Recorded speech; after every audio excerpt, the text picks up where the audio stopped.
the year Trump takes office, Israel gets unexpected economic boom. It's been a very good year for nation of Israel, and the United States of America had a lot to do with it.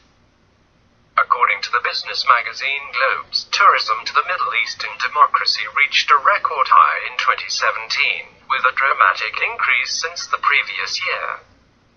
The booming tourism industry has brought an estimated 20 billion Israeli shekels to the country, the equivalent of around $5.7 billion. The country from which the largest number of tourists to Israel come is the US, over 700,000 tourists, 21% more than in 2016, Globes reported.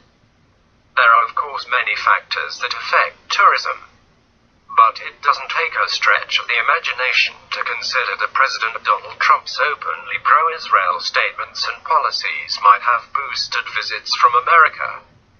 Most famously, Trump recently announced that after decades of empty promises from other presidents, his administration would recognize Jerusalem as the true capital of Israel and move the American embassy to that city. The president's move was maligned by the media and many nations in the UN, but Trump and Ambassador Nikki Haley stayed firm in the decision. If the rising visitor numbers are any indication, a vast number of the American people support the choice of Israel as a whole. Marketing no doubt played a role as well. Government officials have expanded the promotion of the country as a destination that goes far beyond its rich history and religious sites. The all-time record number of tourists visiting Israel this year is no accident, it is the result of a clear policy. The actions taken by my ministry since I took up my position have brought Israel an unprecedented peak in incoming tourism, stated Yariv Levin, Israel's Minister of Tourism. The Ministry of Tourism did not confine its advertising to the pilgrimage market, as it did for many years. It also marketed other aspects of Israel, such as nightlife, culinary aspects, and sports, Globes reported.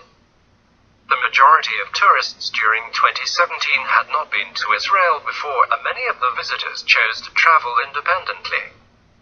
59% of the tourists who visited Israel this year came for the first time.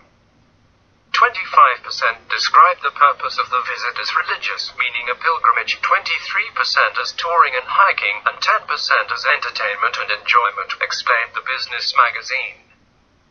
30% of the tourists came on organized trips and 64% independently, while 6% purchased tourist packages. That's all good news for the country's economy and job market, and it also flies in the face of liberal narratives that paint Israel as unpopular among Americans and other nations. After 8 years of an Obama presidency that seemed to dislike Israel and its people, it's rather refreshing to see one of the US's close allies, and one of the Middle East's only open democracies, rising in prosperity. 2017 was a good year for both America and its friends around the world. Hopefully, 2018 will be even better.